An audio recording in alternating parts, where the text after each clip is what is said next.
Important note, প্রিয় দর্শক, এটা আমার প্রথম লং ভিডিও, তাই সবার থেকে আমার অনুরোধ ভিডিওটি পুরো দেখুন আর বেশি বেশি শেয়ার করুন। এই ভিডিওতে আমি আপনাদের দেখাবো আমার সবচেয়ে বেশি ভাইরাল হওয়া 5টি শর্টস ভিডিও। তাহলে চলুন দেখি।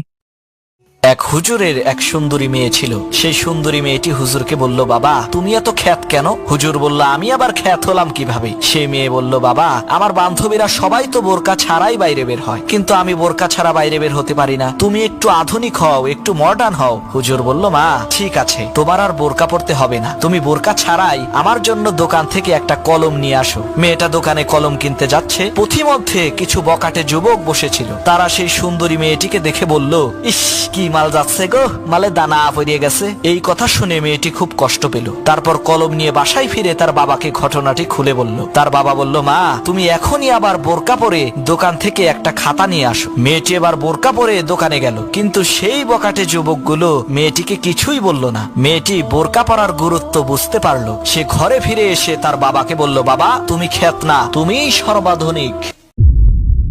এক রাজামশাই তার রাজ্যের মধ্যে ঘোষণা দিল যে কেউ যদি আমাকে নতুন একটা গল্প শোনাতে পারে তাহলে আমি আমার রাজ্যের অর্ধেক রাজত্ব তাকে দিয়ে দেব। ঘোষণা শুনে দেশের বড় বড় জ্ঞানীগুণী বুদ্ধিজীবী লোকেরা রাজ দরবারে উপস্থিত হয়ে রাজাকে গল্প শোনানো আরম্ভ করলো। কিন্তু দুঃখের বিষয়, যে যত গল্পই বলুক না কেন, রাজা বলে, আরে মিয়া কি গল্প বলেন, এই গল্প তো আমি আগেই শুনছি। দেশের সমস্ত বুদ্ধিজীবী আর দার্শনিক যখন রাজাকে নতুন গল্প শোনাতে ব্যর্থ, এমন সময় গ্রামের ছোট্ট একটি মসজিদের একজন ইমাম সাহেব সেই রাজ দরবারে ঢুকে রাজাকে বলল, রাজা মশাই আপনার দাদা আমার দাদার কাছ থেকে 5,000 কোটি টাকা ধার নিয়েছিল। সেই ধারের টাকা পরিশোধ না করে আপনার দাদা ইন্তেকাল করেছে। এখন আপনি আমাকে 5,000 কোটি টাকা দিবেন। তখন রাজা বলল, আরে মিয়া কি আজে বাজে কথা বলো, এইরকম কথা তো আমি জীবনেও শুনি নাই। তখন সেই ইমাম সাহেব বলল, না শুনে থাকলে অর্ধেক রাজত্ব আমাকে দিবেন, আর শুনে থাকলে 5,000 কোটি টাকা দিবেন। তাড়াতাড়ি বলেন কোনটা দিবেন।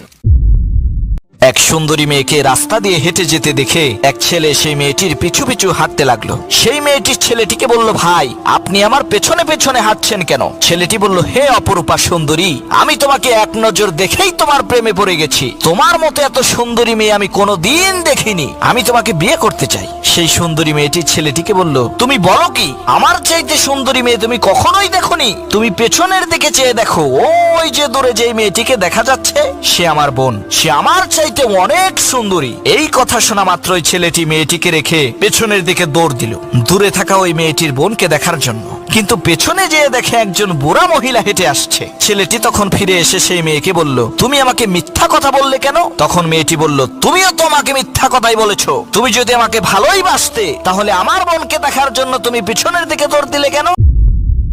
এক মেয়ে লটারিতে 5 কোটি টাকা পুরস্কার পেয়েছে। লটারি কর্তৃপক্ষের লোকেরা চিন্তা করলো, হঠাৎ করে মেয়েটিকে এই সংবাদ জানালে মেয়েটি খুশিতে মারাও যেতে পারে। এজন্য মেয়েটির এলাকার একজন লোককে পাঠানো হলো বিষয়টি এমন ভাবে বলার জন্য যাতে মেয়েটি খুশিতে না মরে। লটারি কর্তৃপক্ষের কথা অনুযায়ী সেই লোকটি মেয়েটির কাছে যেয়ে বলল, আপু মনে করেন আপনি যদি লটারিতে 5 কোটি টাকা পান তাহলে কি করবেন? তখন সেই মেয়েটি বলল, আমি যদি লটারিতে 5 কোটি টাকা পেতাম আর সেই সুসংবাদটা যদি আপনি আমাকে দিতেন তাহলে খুশিতে আত্মহারা হয়ে আপনাকে জড়িয়ে ধরতাম, আপনাকে বিয়ে করতাম, আর অর্ধেক টাকা স্বামী হিসেবে আপনাকে আমি দিয়ে দিতাম। মেয়েটির এই কথা শুনে খুশির চোটে ছেলেটি নিজেই মারা গেল। তখন লটারি কর্তৃপক্ষের লোকেরা বলল, সর্বনাশ, একজন ছেলে হয়ে 2.5 কোটি টাকার চাপ সহ্য না করতে পেরে মরে গেল, তাহলে একজন মেয়ে হয়ে 5 কোটি টাকার চাপ কিভাবে সহ্য করবে? এটা ভেবে তারা টাকা না দিয়েই চলে গেল।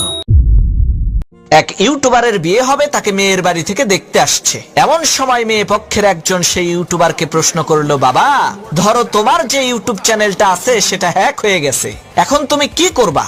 সংসার চালাইবা কেমনে? তখন আমাদের মেয়েকে না খাওয়াইয়া মারবা নাকি? তখন সেই ইউটিউবার বলল, কাকা ধরেন আপনি কক্সবাজার গেছেন, এমত অবস্থায় প্রচন্ড বেগে আপনার পেশাবের চাপ দিয়েছে, তখন আপনি কি করবেন? আপনি কি পেশাব করার জন্য সেই কক্সবাজার থেকে আবার বাড়িতে চলে আসবেন, নাকি পেশাব না করতে পেরে মারা যাবেন? তখন সেই মেয়ে পক্ষের লোকটি বলল, ধুর বোকা ছেলে, পেশাব করার জন্য বাড়িতে আসতে হবে কেন? আর পেশাব না করতে পেরে মারাই যাব কেন? কক্সবাজারে কত জায়গা আছে, যে কোনো একটা জায়গা খুঁজে বের করে সেখানে পেশাব করব। তখন সেই ইউটিউবার বলল, কাকা ঠিক একইভাবে পয়সা উপার্জন করারও অনেক পথ আছে। আমার ইউটিউব চ্যানেল হ্যাক হয়ে গেলেও নতুন একটা উপার্জন করার পথ খুঁজে বের করে উপার্জন করব, আপনাদের মেয়েকে না খাওয়াইয়া মারবো না। ভিডিওটি ভালো লাগলে লাইক এবং সাবস্ক্রাইব করে আমাদের ফ্যামিলির সদস্য হয়ে যান। আল্লাহ হাফেজ।